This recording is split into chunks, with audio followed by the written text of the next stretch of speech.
Now I do have to ask, how many of you are ready for Pokemon Stadium?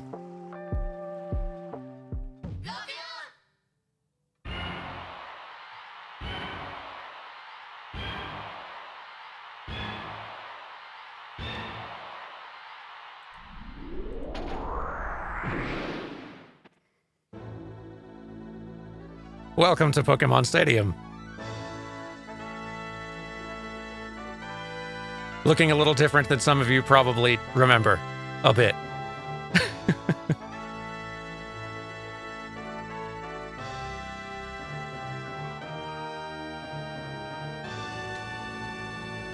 Not all of you may know, but Pokemon Stadium, the first original release of it, never came to North America. It was in Japan only. It came out before Pokemon Yellow, I think, even. It was very early on. And,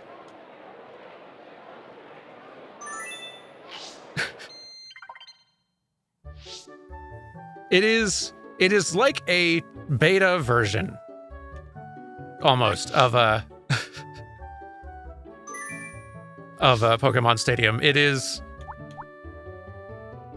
much less feature-rich. I think only 42 Pokemon are actually playable in it.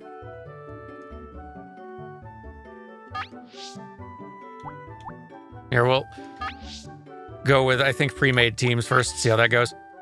Just me versus a computer. Thank you. All right. So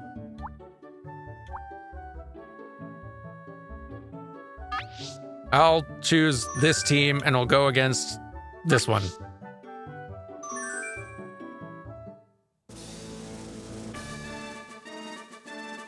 No, I cannot read Japanese. I've just fiddled around on the menus for a few minutes before starting just to figure out the basics. So I've got the basic gist.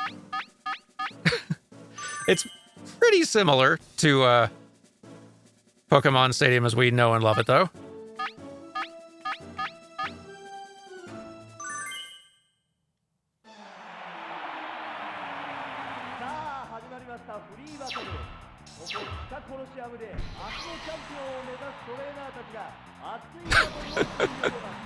That Pikachu animation. What I'm curious to see is, like, so I know that the Pokemon Stadium we eventually got, which was called Pokemon Stadium 2 in Japan, is a bad matchup.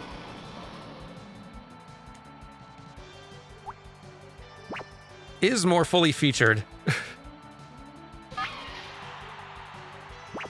Let's see.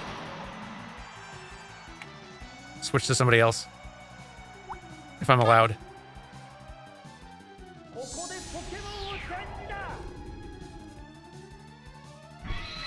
So, like, the Pokemon Stadium we eventually got, which was Pokemon Stadium 2 in Japan, has all 151 Gen 1 Pokemon in it, and more going on. What I'm curious to see is the animation the same for a lot of these creatures?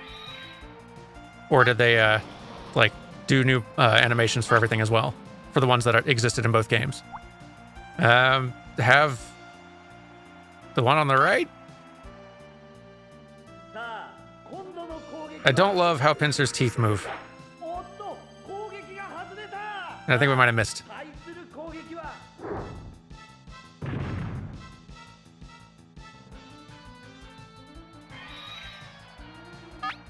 Animations are the same?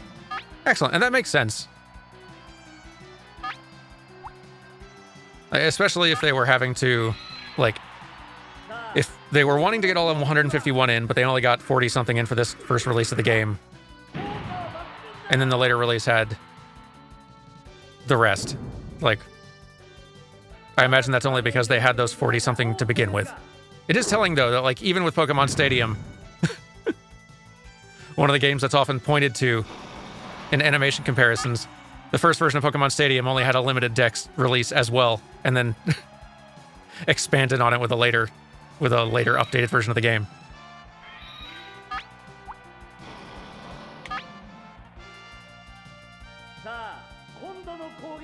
What's interesting about Pokemon Stadium to me is that the animations are, especially for like N64, are very good. And they are more lively and specific and like just fun to look at than a lot of the Pokemon animation in battles for the mainline 3D games. At the same time, a lot of them are also... like, it's clear that at this point they've not established quite as much of the, like, canon look for how all of these Pokemon exist and move and everything. So there's some choices, like some of the ways that certain Pokemon animate in this that I feel like you wouldn't see them move in the same way in the later games.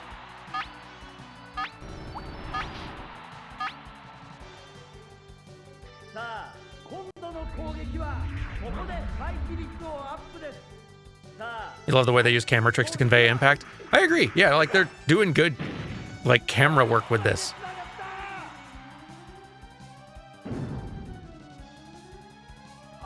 Like the basic Pokemon combat presentation formula is the same, but this is like a really phenomenal blueprint for how to present 3D Pokemon battles later on.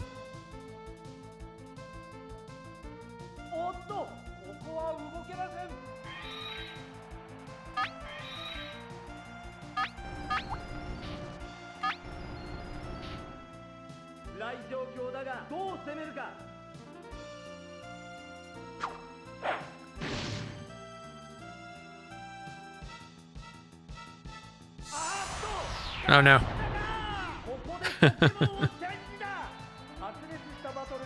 Sorry, I was catching up on chat. I've fallen behind again. Fun fact, they kept reusing these models up to Battle Revolution on the Wii. I'm skeptical of that, but I will have to check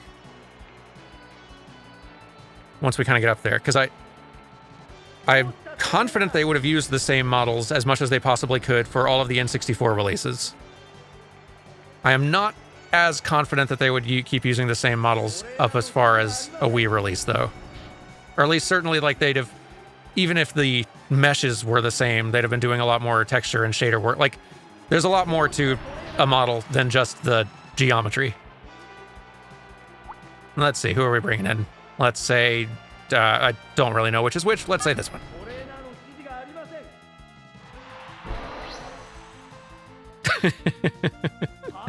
Hello, Gengar. No idea if this matchup is good, but they've got 3 HP.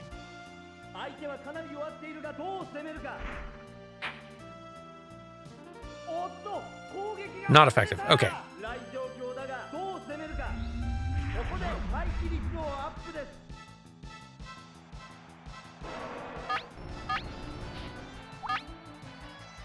But yeah, the animation for this is really good for N64. Like, it seems to me that they're doing vertex animation, at least for a lot of these,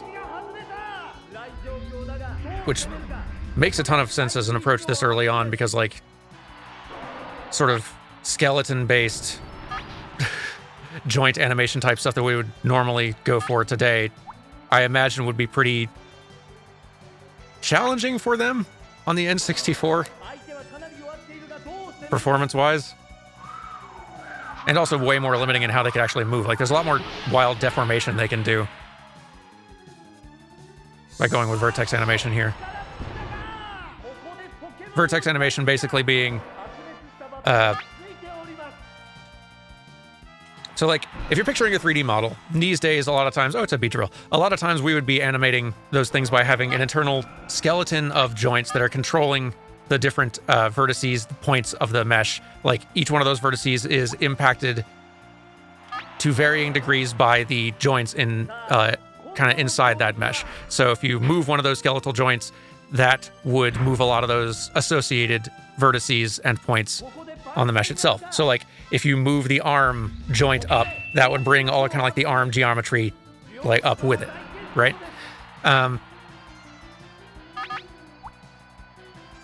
Baking all this stuff out as vertex animation, though. Vertex animation is, you're not controlling all those points by moving a bone, you are animating the points individually.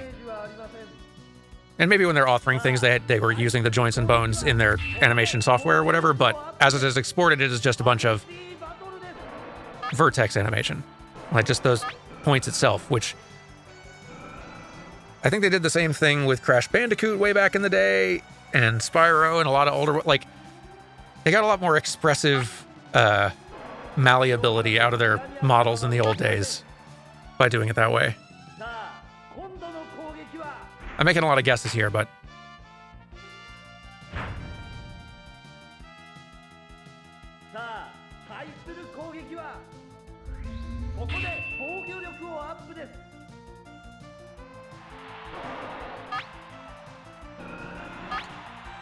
let's see. Really don't know what these moves are I'm clicking on.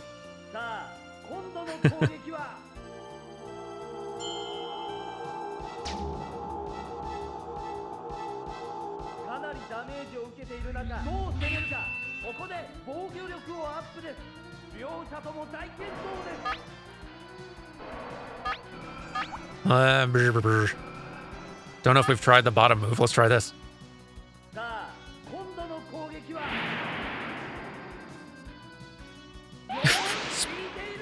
Gengar uses Spotlight and is stunning. Yeah, like a lot of these animations are really good. Like lots of like neat personality to them.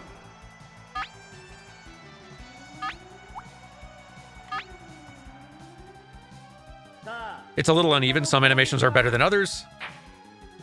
And some of the motion and personality on the Pokemon isn't quite right. Like the ones we've seen so far have all been pretty good. There are some that are very like... I feel like Nidoqueen is...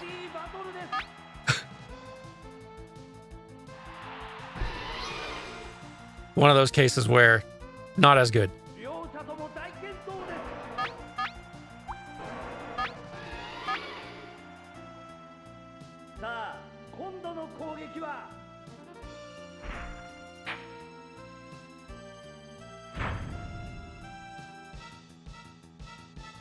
Did you miss Pinball? Yeah, we've wrapped up with Pinball. I guess I should go ahead and take that out of the stream title now, shouldn't I? Let's see. There we go. VOD will be up. Should be up tomorrow, though. Well, I mean, it'll be up here today on Twitch, but... it was a good time. Pinball's good. There's a question. Let's see. If you were given the task this team was to make a 3D Pokemon game on the N64, but knowing you can't bring all the Pokemon over, how would you choose which ones to bring? Focus on the iconic ones, the ones that have similar skeletons, type balance? I feel like I would prioritize a mix of the first and the third one that you mentioned there. Like, you want to have iconic ones. Like, if they didn't have Pikachu in this, it would be bonkers. If they didn't have some version of all of the starters, that would be bonkers too. But past that, I feel like I would go, yeah, I would like prioritize what variety of Pokemon is going to make for decent play. A good mix of just ensuring that every Pokemon in the game has several things that can counter it reasonably well.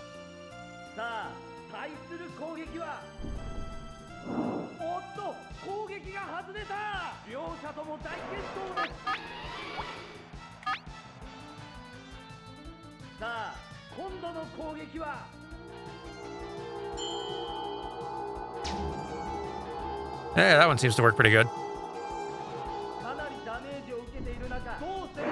We're stumbling through all right, given I can't really see what I'm choosing at any given time.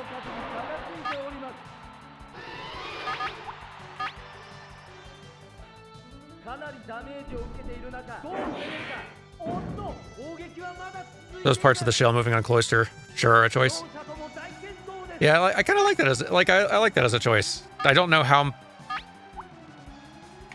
Like, I'm not familiar enough with the animation across this full series to know, like, or to remember rather, like, how many of these animations and the way that these particular Pokemon are animated, like, changes and gets updated with future releases. Like, do those two needles on Cloyster always continue spinning in future games?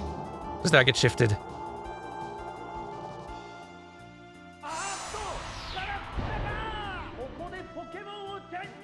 I can see, like, I can totally understand the logic behind them going for kind kind of moving as much on each Pokemon as they can.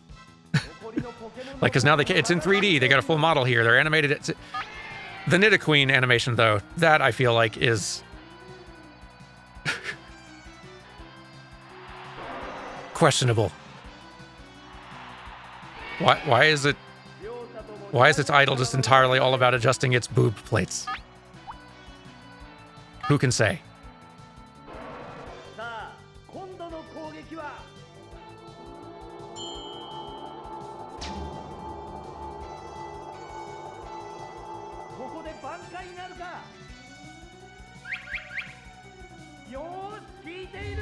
And its attack is a wiggle?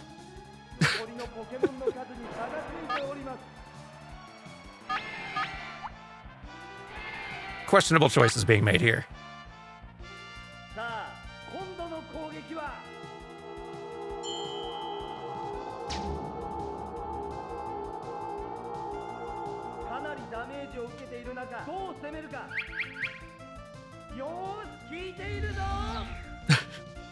I like Gengar's little reaction there with the little wiggly arms, though. It's very cute.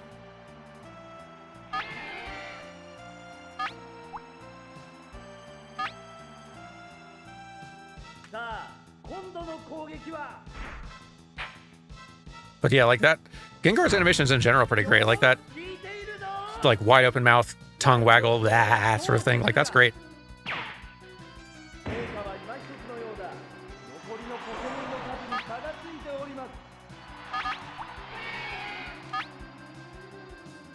Let's see if we can get this Nidoqueen off screen. I'm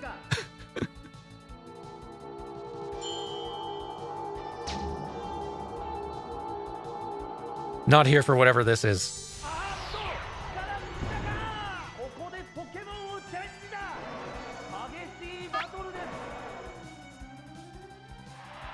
This Gengar's cleaning house, though.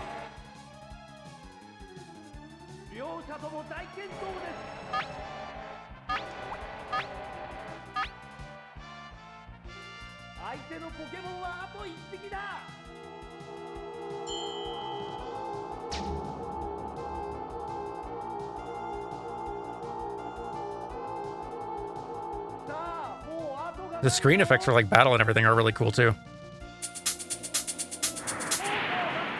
Ouchies.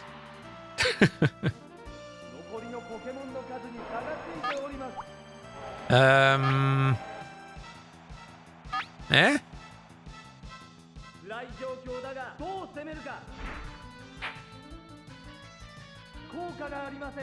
No effect.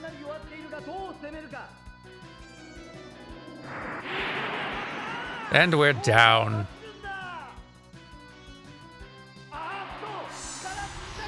Flop. Yeah, I feel like Gengar's animation was pretty solid across the board there. Who's up next? Perfect. See, that is a... Like, Pikachu's animation here is very... sort of cute, but also, like, off-model, off-character. Like, this is not how they'd animate Pikachu for long. It's neat seeing them kind of do early experiment. Early experiments here and sort of like figuring it out, feeling out how do these Pokemon move in 3D. And what's with this sassy little nuh-uh that Pikachu is always doing?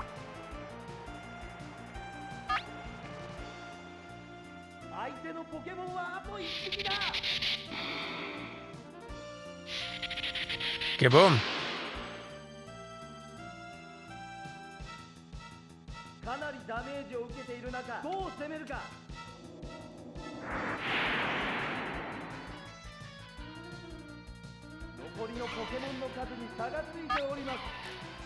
Okay, let's try this one.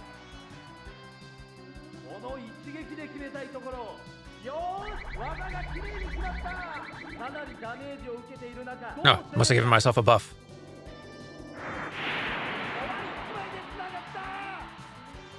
Hang in there, little mouse.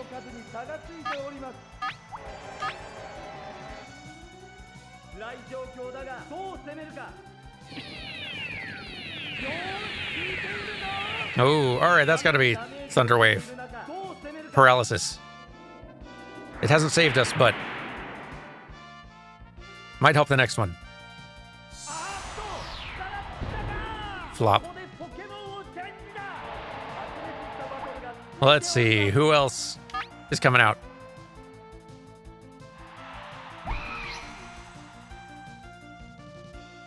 All right, Mankey, you better be pretty quick, or else we might be in trouble.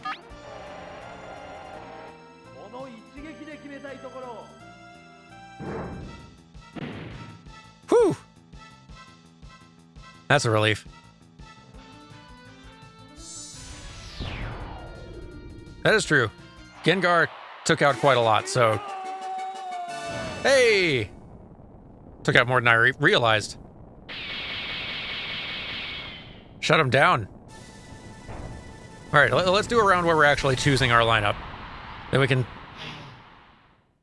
see specific Pokemon in their animations, which I think means this. Okay. Yeah, all right, here we go. All right, we're choosing our team.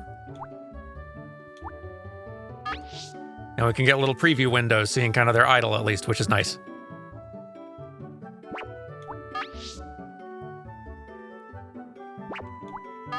We got Blastoise. Yeah, like what are the 40-something we got here in this version of the game? We got Beedrill, Nidoking, Nidoqueen, upsetting, Pikachu, Fearow, Chat. The kind of fur texture they've got going here is... I don't know if I like it. Not sure about that.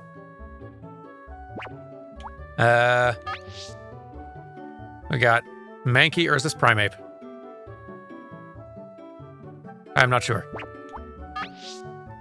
Arcanine. Looking majestic. That one was Primeape. Okay, okay. We got Alakazam with the spoons. We got Cloyster. We got Magneton. Golem. Which just looks like a thing stuck in a boulder. Machamp. Who just sort of seems like they're waving at you or greeting you. They seem excited. Gengar. Onyx. Drowsy. Electrode. Starmie, or you, one of the two. I don't know why I can never remember which is which. Kangaskhan. Chansey. Execute. Scyther. Jinx. Pinsir. Tauros. Vaporeon. Shiny looking. Ditto. Lapras. Gyarados. Jolteon. Alright, we got all the evolutions here. Nice. Flareon. Aerodactyl.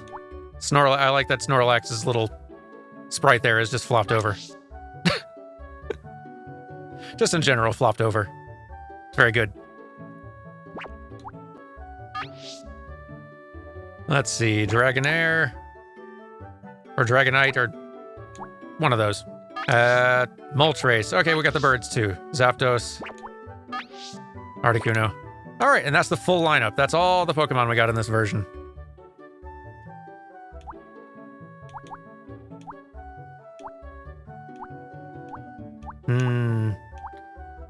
Let's see, who's... I definitely want to see Snorlax's animation. Definitely that one.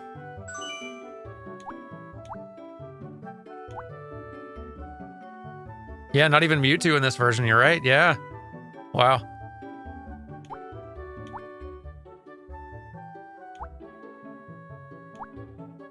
That's a good question. Why Jinx when there are so many other good options? Maybe this is just type coverage? Someone else who might have Ice or Psychic? Vaporeon's transitions from Idle? Yeah, that could be interesting. I'm down for that. Vaporeon.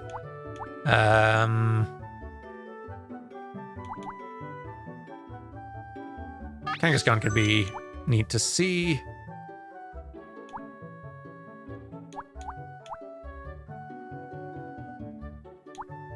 Gotta get Chad in there.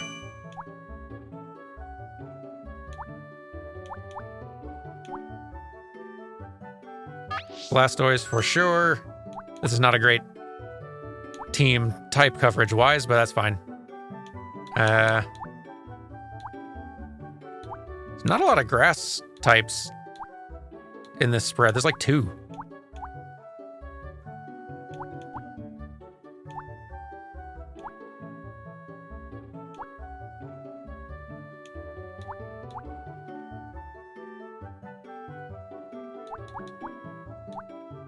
Yeah, Scyther could be an interesting one too. I'm down for that.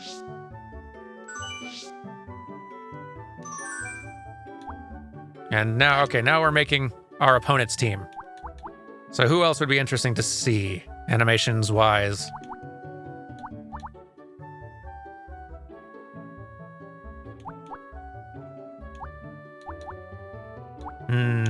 Drowsy could be good.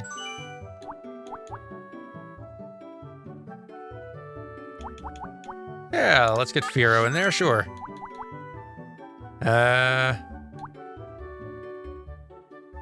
Oh, that's Hypno, not Drowsy. You're right. Yeah, let's go into the birds then. Good thought. Moltres. Starmie, also good. Yeah, I'm curious to see. I do like that spin and the bend as well on the back star. It's a really nice look.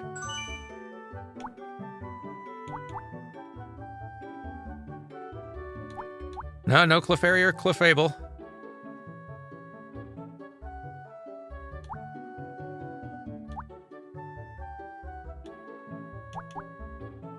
Gotta see Ditto.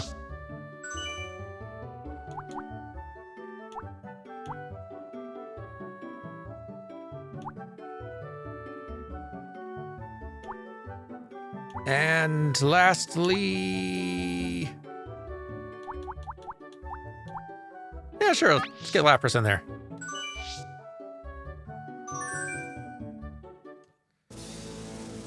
And we're ready.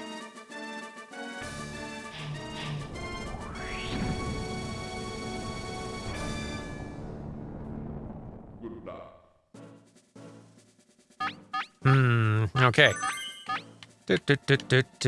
Oh, we're just choosing 3 from this team. I see. Okay. Well, then hang on. All right. In that case, you, and you.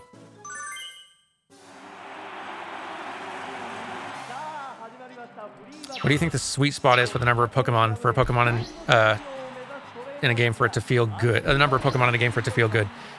This is also a good question. Having played through all of Gen 1 now, which is just the 150. Snorlax is very cute. I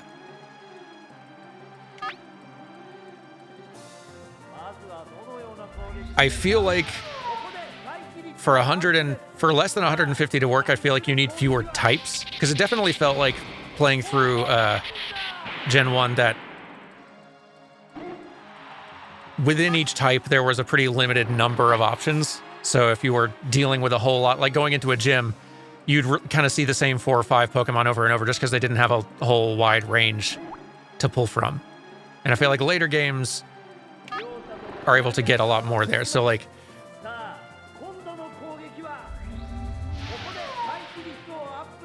I feel like at least 200 is something that for Pokemon as Pokemon is something you need. And I think more is better. Like the number of around 400 or so that Sword and Shield and like others have had has felt like a pretty good amount where you're like, okay, that's a lot. There's a wide range to see. I think 300 would work as well. Like 300 is probably a good sweet spot, and any more that you can get than that is awesome. But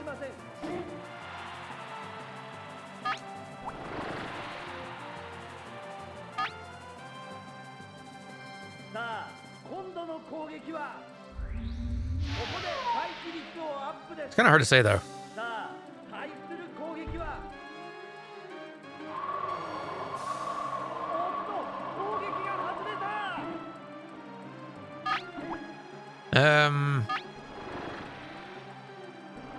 What's this normal attack?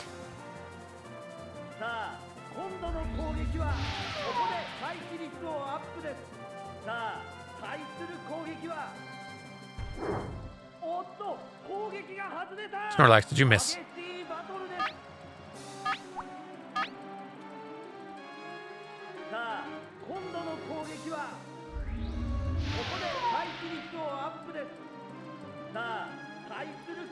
I do like that Snorlax can't really be bothered to stand up or stay awake. Or hit his opponent, apparently.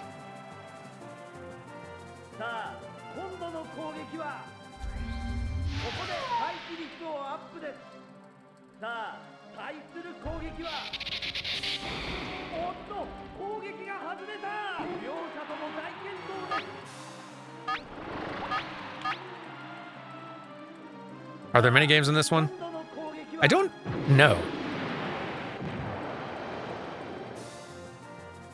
Not that I've seen, but given I don't speak Japanese, the menus can be a little tricky to navigate. There is like at least one other little game mode type thing that I can look at after this fight, though. Yeah, I think Starmie is minimizing and raising evasion. I think that's why we're missing a lot.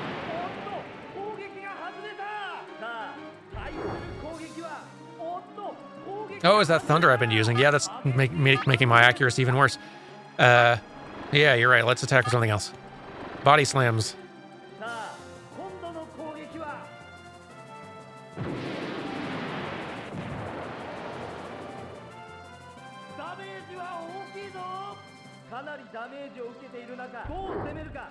But yeah, especially for N64 era, these animations are really good, I feel.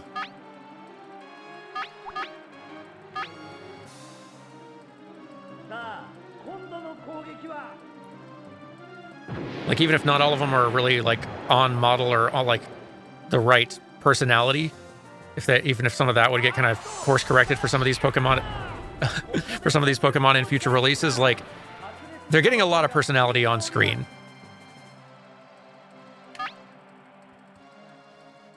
And that's kind of more important.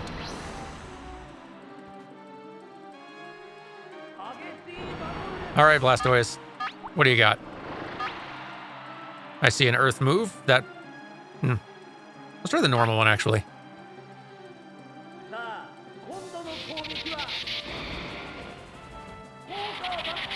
Oh dear, you have an electric move. That does not bode well for Blastoise here.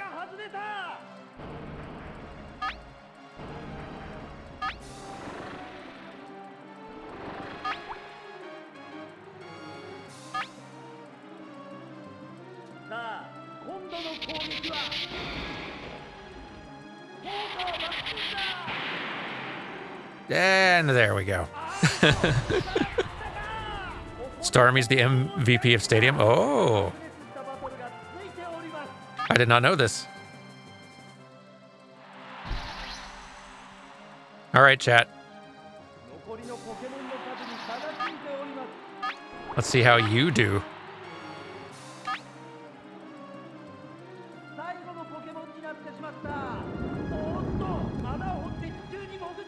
Am I recording this one on hardware? No, this one I'm having to emulate just because I don't even know if Japanese Pokemon Snap would run on my N64 if I could find it.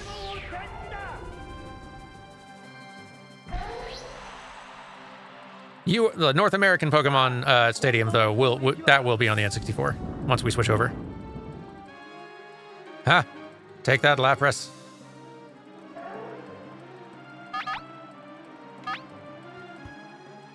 It would run on a North American N64? Nice. I'm always forgetting which consoles are region locked and which aren't.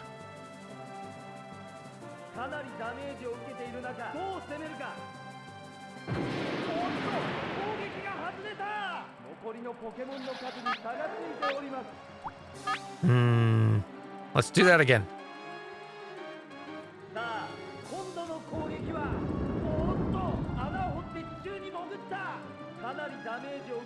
It's a really great dig animation.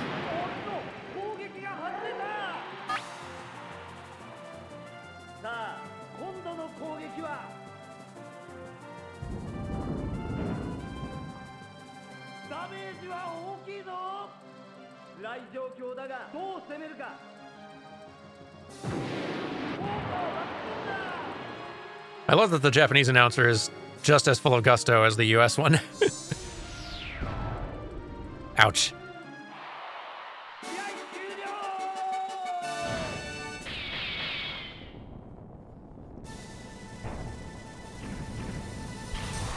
We have been defeated. Well, let's see what else this game has, though. So if we back up. What is this on the right? So we've got two different... All right, further out, we've got a more kind of like full menu here. But most of the options to either side are grayed out. I'm guessing it's because those involve connectivity. What do I do if that's... Oh, was I just closing the machine? All right, let's see. So if we just go into this, then we have the kind of the two options here. The left is the one that we were in previously. And the right...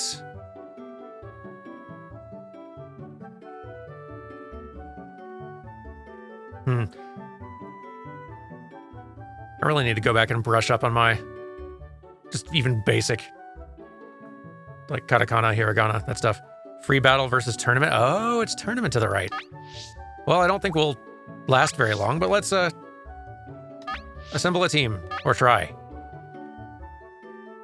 Tornamento. Oh, that's what it was said. Okay. Nice.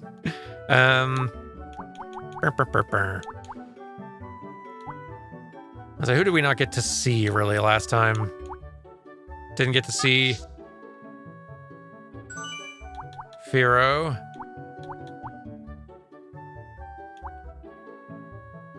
Or... Kangaskhan. Or Vaporeon. Here we go.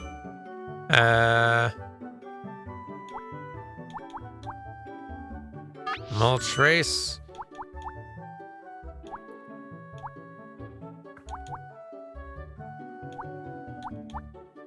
You...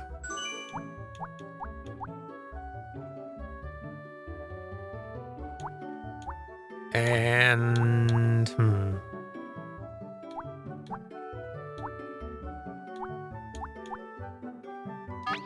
There we go.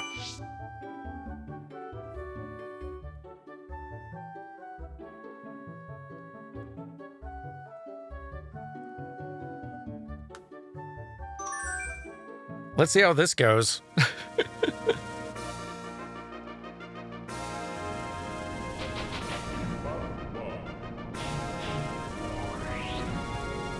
Our first opponent?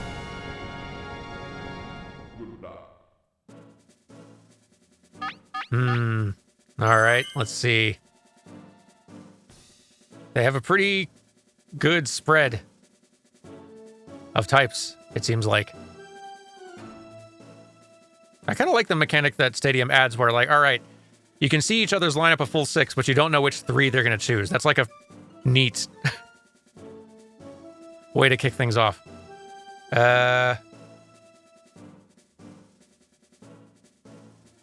Let's get Kangaskhan.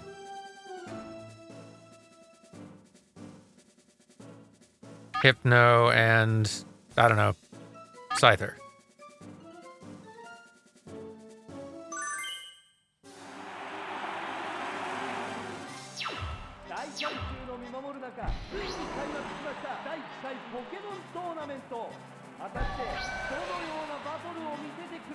Articuno.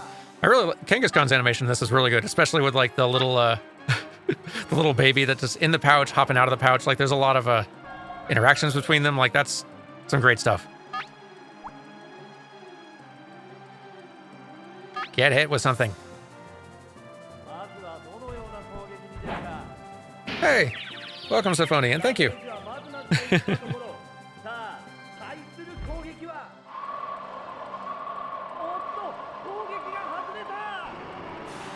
All right. What does this move do?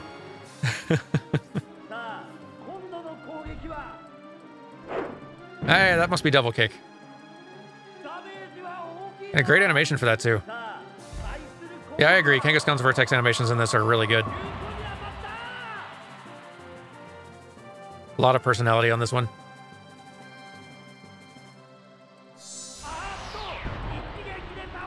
Not always, like, the weight, the sense of weight on the creature is not always consistent, and that's kind of true for all of these. So, like, there's elements of the animation on all of these that are really great for the time, but that also, and they may have more personality than some of the modern Pokemon games have, which, so like, and that side of things, they're still better.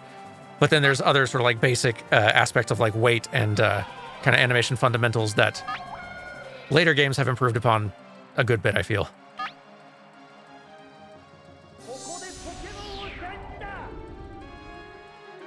I'm really curious, like, I've never had to actually, like, make Vertex animation before. Like, I wonder, especially back in the day, what the, like, animation authoring experience was like.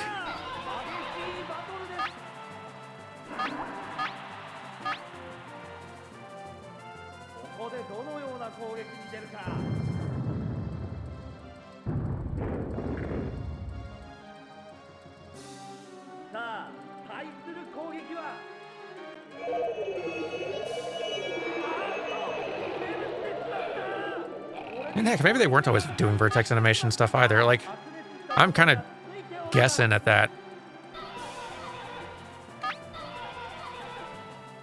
Especially based on how some of them move. Like, I feel like I saw Muck in Stadium at one point, and like, there's a lot of real woobliness and like actual soft squishiness to Muck's movement that feels like that'd be really difficult for them to pull off with like using actual like joint-based animation in this kind of era.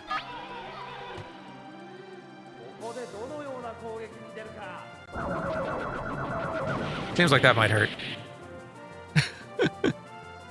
Yeah.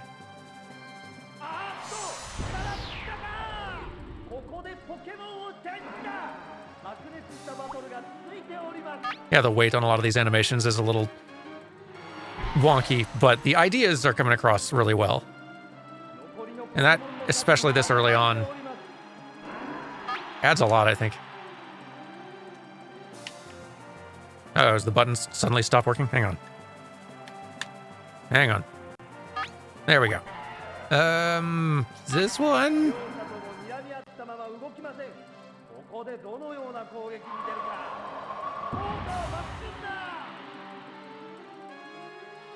Oh boy.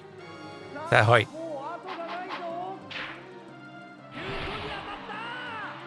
Hey, there was a good hit, though.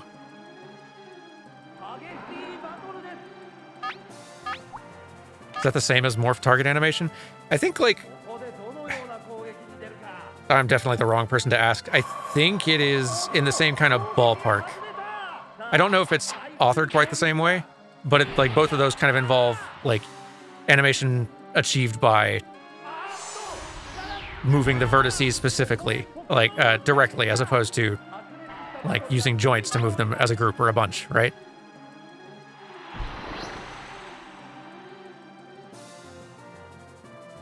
We're slightly outside my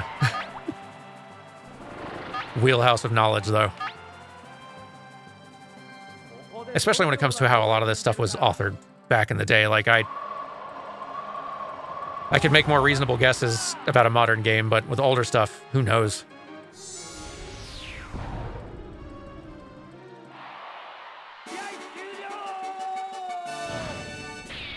We are defeat again. Starmie, man. Devastating.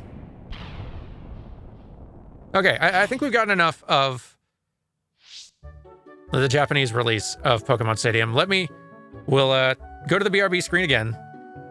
We will to run a quick ad break, and I will get the North American Pokemon Stadium going, and we will, because there's a lot more to see in there.